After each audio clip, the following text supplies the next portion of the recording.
بسم اللہ الرحمن الرحیم۔ الصلاۃ والسلام علیکہ یا رسول اللہ صلی اللہ علیہ وآلہ وسلم۔ السلام علیکم۔ اللہ کے رسول صلی اللہ علیہ وسلم نے اللہ کے حضور اپنے ہاتھوں کو اٹھا کر یہ فرمایا، اے اللہ، تو نے مجھے اپنے دین کو پھیلانے کے لیے منتخب کیا ہے، تو اے میرے اللہ، مجھے اس دین کا ہی محافظ عطا فرما، مجھے ایک بھائی عطا فرما۔ تاریخ میں لکھا ہے کہ اللہ کے رسول صلی اللہ علیہ وسلم ان دنوں حضرت ابو طالب کے گھر میں رہا کرتے تھے، اور اس کے بعد کچھ ہی دنوں میں اللہ کے محبوب صلی اللہ علیہ وسلم کی دعا قبول ہوئی، اور پھر کچھ دنوں بعد علی کی ماں کہنے لگی کہ میرے پیٹ میں جو بچہ ہے وہ مجھے مجبور کرتا ہے کہ جب بھی محمد صلی اللہ علیہ وسلم آتے ہیں تو یہ بچہ مجھے کہتا ہے کہ اٹھو میری ماں، میرے آقا آ گئے ہیں۔ جب یہ بات وہاں کی عورتوں کو بتائی تو وہاں کی عورتیں ہنسنے لگیں کہ ایسے کیسے ہو سکتا ہے کہ پیٹ کا بچہ تمہیں مجبور کرے۔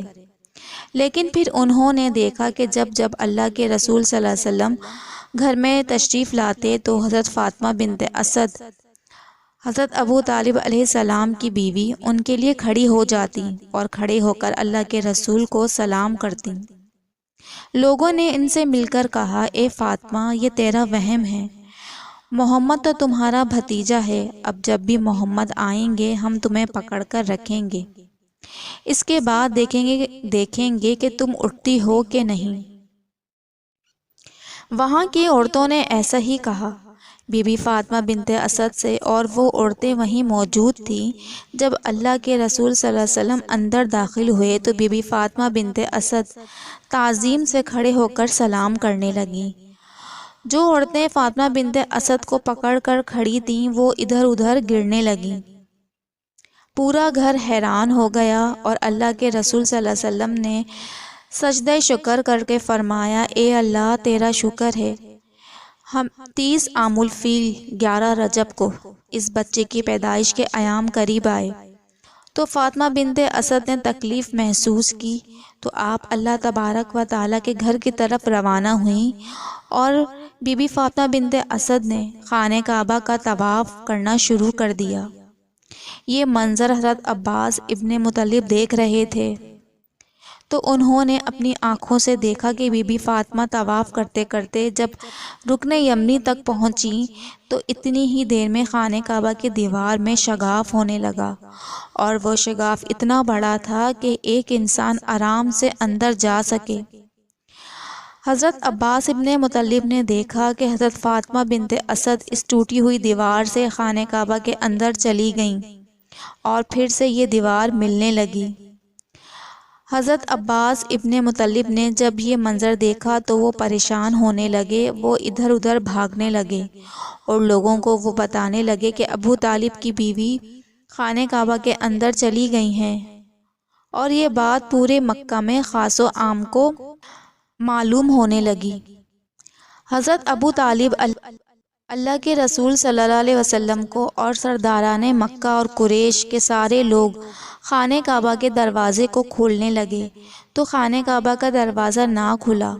سب لوگ پریشان ہونے لگے، لیکن اللہ کے رسول صلی اللہ علیہ وسلم اور آپ کے چچا ابو طالب مطمئن ہو کر بیٹھ گئے۔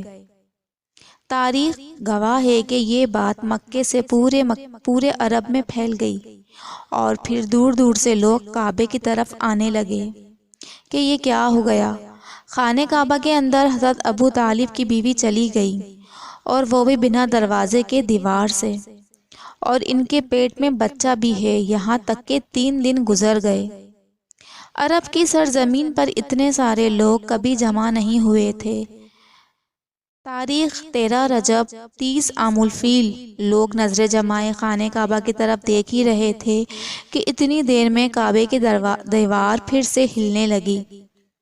خانہ کعبہ میں وہی شگاف پھر سے ظاہر ہوا، لوگ دیکھنے لگے، اور پھر اللہ کے رسول صلی اللہ علیہ وسلم حضرت ابو طالب نے فرمایا کہ اے محمد، جاؤ دیکھو۔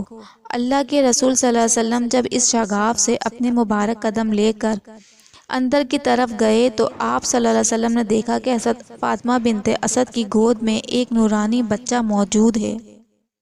جیسے ہی فاطمہ بنت اسد نے اللہ کے رسول صلی اللہ علیہ وسلم کو دیکھا تو فرمایا، اے محمد، یہ بچہ نہ روتا ہے۔ محمد مصطفیٰ صلی اللہ علیہ وسلم مسکرا کر فرمانے لگے، اے میری ماں، اس بچے کو مجھے دے دو۔ حضرت محمد مصطفیٰ صلی اللہ علیہ وسلم نے اس بچے کو گود میں اٹھایا۔ جیسے ہی وہ نورانی بچہ اللہ کے رسول کی گود میں آیا تو وہ اپنی آنکھیں کھولنے لگا۔ اللہ کے رسول صلی اللہ علیہ وسلم نے اس نورانی بچے کو دیکھا اور اس نورانی بچے نے اللہ کے رسول کو دیکھا۔ پھر رسول نے اپنی زبان اس مبارک بچے کے منہ میں دے دی اور وہ اللہ کے نبی کی زبان چوسنے لگا۔ تو آپ نے فرمایا، جس نے اس نورانی بچے کو ولادت کے لیے گھر دیا ہے تو اس بچے کو نام بھی اب وہی دے گا۔ پھر جیسے ہی اللہ کے رسول نے اس بچے کو گود میں لے کر خانہ کعبہ سے باہر کی طرف تشریف لائے تو لوگوں نے آپ سے پوچھا کہ کیا ہے، کون ہے؟ تو آپ صلی اللہ علیہ وسلم نے فرمایا کہ گھبراؤ نہیں، اللہ کی طرف سے اس بچے کی ولادت بھی علی ہے اور اس بچے کا نام بھی اللہ کے حکم سے آج سے علی ہوگا۔ سارا عرب جھومنے لگا کہ ایک ایسا شہزادہ ہمیں عطا کیا ہے کہ یہ ہمارے لیے فخر بنے گا۔ پھر جناب ابو طالب نے اپنے بچے کے سر کو چوما اور اپنے گھر کی طرف بڑھنے لگے۔ عرب کے بزرگ ابو طالب کے پاس آئے اور کہنے لگے، اے سردار مکہ، ہم جو رسم کرتے ہیں ہر بچے کی ولادت پر، وہ تو ہم نے اس بچے کے ساتھ کی ہی نہیں۔ ہم ہر بچے کو پتھر پر سلاتے ہیں اور ایک سانپ چھوڑتے ہیں۔ سانپ وہ بچہ کھا جاتا ہے تو ہم کہتے ہیں کہ وہ بچہ ہمارا ہے ہی نہیں، اور اگر سانپ بچے کو نہیں کھاتا تو ہم کہتے ہیں کہ یہ بچہ ہمارے لیے فخر بنے گا۔ یہ اپنے باپ کی ہی اولاد ہے۔ اے ابو طالب، کیا تم اپنے بچے کی رسم نہیں کرو گے؟ جناب ابو طالب نے مسکرا کر ان لوگوں کو کہا، اور جو رسم کرنا چاہتے ہو کرو۔ یہ کہہ کر ابو طالب نے اپنے شہزادے کو ایک پتھر پر لٹا دیا اور ان لوگوں نے مل کر ایک سانپ اس بچے کی طرف چھوڑ دیا۔ وہ سانپ آتے آتے جیسے ہی اس بچے کے قریب آیا تو مولا کائنات امام ابن علی طالب نے اس سانپ کو پکڑ کر چیر کر 2 ٹکڑوں میں تقسیم کر دیا۔ عربی میں سانپ کو کہتے ہیں حیا اور کسی چیز کو پھاڑنے کو کہتے ہیں درہ۔ تو لوگ زور زور سے کہنے لگے، حیا درہ، حیا درہ، یعنی وہ سانپ اس بچے نے چیر دیا۔ جو سنتا رہا وہ کہتا رہا، حیا درہ، حیا درہ۔ اور پھر یہ آواز اتنی بلند ہونے لگی کہ فضا میں دور دور سے حیدر حیدر سنائی دینے لگی۔ یہ منظر ابھی قائم ہی تھا تو آپ کی والدہ محترمہ نے مسکرا کر فرما دیا، یہ میرا بچہ حیدر ہے، وہ شیر جو سانپ کو چیر دے، اور آج بھی اس دیوار کے ٹوٹنے کا شگاف موجود ہے۔ تمام اہل بیت کے چاہنے والوں کو، تمام مولا کائنات ابن علی طالب کے چاہنے والوں کو، اللہ کے رسول کے محافظ، اللہ کے گھر میں پیدا ہونے والے، اللہ تبارک و تعالیٰ کے شیر علی ابن ابی طالب علیہ السلام کی ولادت مبارک ہو۔ آخر میں یہ دعا ہے کہ اللہ تعالیٰ ہمیں مولا کائنات امام ابن علی کے صدقے طفیل تمام برے کاموں سے بچا کے رکھے اور ہمیں صراط المستقیم پر چلنے کی توفیق عطا فرمائے، آمین یا رب العالمین۔